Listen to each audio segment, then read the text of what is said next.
I greet you today with a very frustrated hello. Thankful, nonetheless, that you're joining us right here on Ravens Rundown, but definitely frustrated. Welcome in, everybody. I am your host, Joey Petersen. This is my instant reaction to the loss against the Philadelphia Eagles in Baltimore against one of the top opponents in the NFC. You know, and I don't want to take away anything from the Eagles. They're a great team. They have so many great offensive weapons. Their defense is physical. They play really sound football. They're sound tacklers everywhere from their front four to their secondary. But the way the Ravens lost this game is the way I've seen them lose many games so far this season, and it's by a guy by the name of Justin Tucker. Okay, we'll talk about that coming up very shortly. But welcome into today's show. Again, I am Joey Petersen. If this is your first time stumbling across Ravens Rundown, we do this thing every single day, and the best part about it all is it's 100% free. So make sure to hit that sub button right down there, right below, and join us for the rest of this season. All right, he has to go. No ifs, ands, or buts about it. He's got to go. Like, I don't know if this team needs to old yeller him in the back of the practice field or if they just need to look at him in the locker room, hand him his papers and say, you're walking, we'll pay your buyout. We can't have you on this team anymore. But he has to go. And I want you to hear me, okay? I don't want you to listen to what I'm saying and draw some other conclusion. I want you to hear what I'm about to say. Justin Tucker is a Hall of Famer. Justin Tucker is a first ballot Hall of Famer. Justin Tucker might be one of the greatest kickers in the history of the NFL. Justin Tucker will go down as probably a top 10 Baltimore Raven of all time. But Justin Tucker has lost his step. Justin Tucker has been caught by Father Time, and Justin Tucker is losing you football games in the year of 2024. Both things can be true at the same time, okay? Both things can be true. I can think he's a Hall of Famer. I can be thankful for everything he's done in the past, but I also can have my firm opinion that what he's doing right now in the year of our Lord 2024 is not good enough for this football team. It's quite opposite. It's bad enough for this 2024 football team. Okay? In this entire game against Philadelphia, was it his fault? No, I wouldn't go as far as saying that, but if he makes any of those field goals, and if he makes the extra point, man, that's a hell of a lot closer than it is, okay? And so, yes, I'm tired of the way Justin Tucker's playing. I'm sick of the way he's playing this year, and I've had it up to here, okay? You've heard my instant reaction, and you're going to hear a lot more, but I want to hear from you guys in the chat down below. My one-word reaction is just like exhausted. I'm tired of it. I'm tired of the same old game, the same old thing every single game. What is your one-word reaction? You let me know in the comment section down below. This will be the pinned comment on today's video. YouTube's about to throw you an ad break. So when that time comes, take advantage of it. Scroll down the comment section, find this pinned comment, and hit me with your one-word reaction. And it wasn't just today for Justin Tucker, okay? He's been doing it all season. We'll end up, we'll talk about him in just a little bit more, but let's talk about everybody else, okay? Lamar Jackson, he had a pretty fine game. 23 for 36, 237 yards, 2 touchdowns. Now, that last touchdown into the game, Isaiah Likely, kind of a garbage time touchdown, okay? If we called Justin Herbert's garbage time touchdown last week, we got to call Lamar Jackson's what it is as well, okay? That was garbage time. His run, while it was awesome, that's not going to happen if they're actually trying to play defense.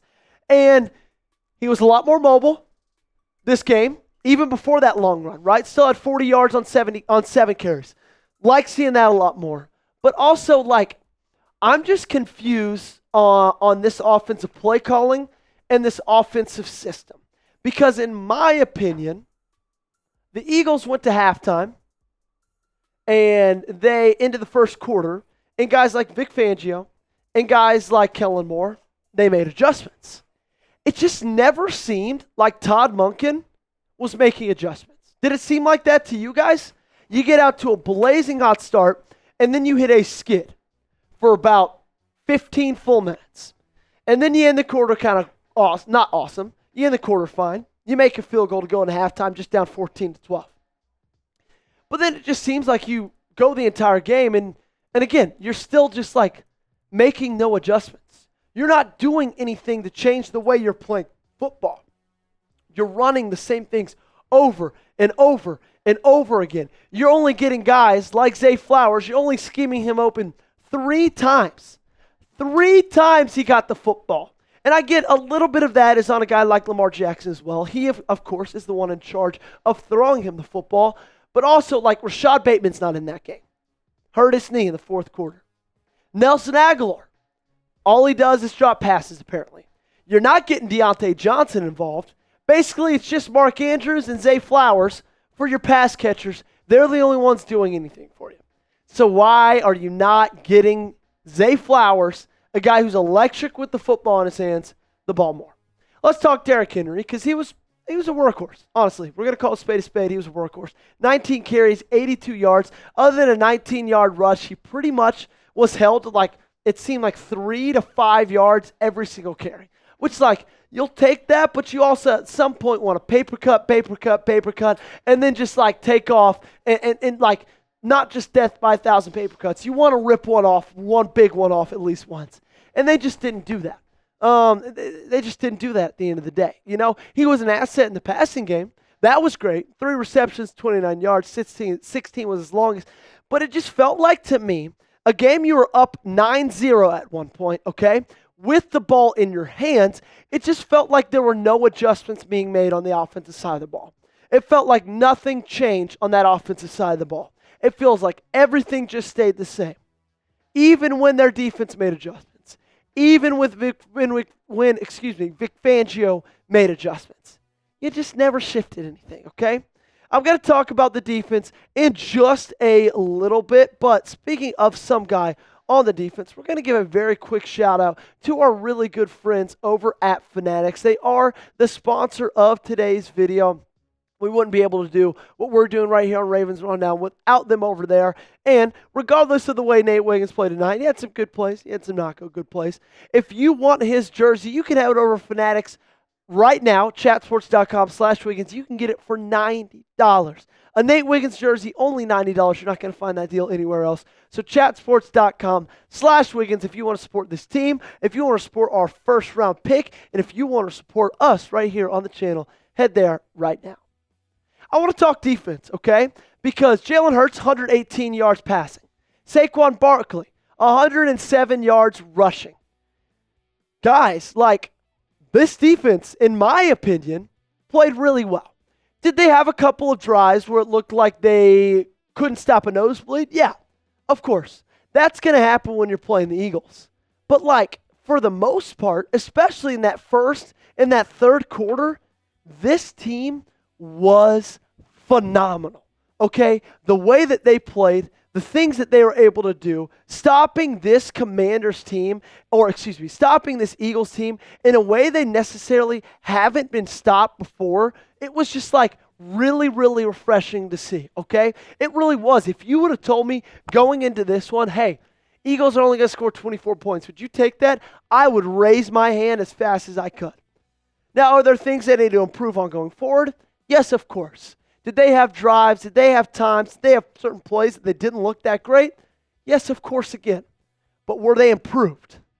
I would argue yes, okay? So really, really excited for what this defense has been bringing to the table for the past 3 weeks. Now, because of that, I want to know what your confidence level is in this season, okay? Defense looking like it's finally going to hit their stride. Offense looking like it's stalled a little bit today. How do you feel about this team for the rest of 2024? Scale it for me in the comment section down below, 1 to 100. We're going to end this episode where we started it talking about Mr. Justin Tucker because John Harbaugh was asked in his post-game press conference about Justin Tucker's future with the Ravens. And he said, if you're asking me, are we going to move on from Justin Tucker? I'm not really planning on doing that right now. This isn't a surprise to me. This shouldn't be a surprise to you. I knew that this was going to happen. People asked me on the live show today if this was going to happen. I said, no. Do you know John Harbaugh? He's not going to move on from Justin Tucker. And now, from here on out, we as a team can say this is a John Harbaugh problem, not a Justin Tucker problem. Because Justin Tucker is showing this team who he is. Justin Tucker is showing this team he's a guy who makes 19 out of 27 field goals on the year, okay? He's a guy who's missed 2 extra points. He's a guy who's a 70% field goal kicker. He showed us that. All right? Now it's on John Harbaugh if you don't move on from Justin Tucker. Okay, we can't blame it on Tucker anymore. He's just doing what he's doing this year. Now, from this point forward, my bone to pick is with John Harbaugh. Because Tucker's proved to you time and time again, there's not a game that you can look back on in this 2024 season that you could say, man, we got everything from Justin Tucker and we still lost that football game. No, you can't do that. Because you can look at every loss, every single loss, and point to a time where he missed a kick and how it impacted this game. Okay? So that's where I stand after this one. Thanks so much for tuning in, everybody. I am your host, Joey Petersen. This has been Ravens Rundown. If you didn't join us today for a live show against the Philadelphia Eagles, I encourage you to join us in 2 weeks after the bye week when we take on the New York Giants. Again, we'll be live right here on Ravens Rundown. Thanks so much for tuning in. I'll see you guys tomorrow.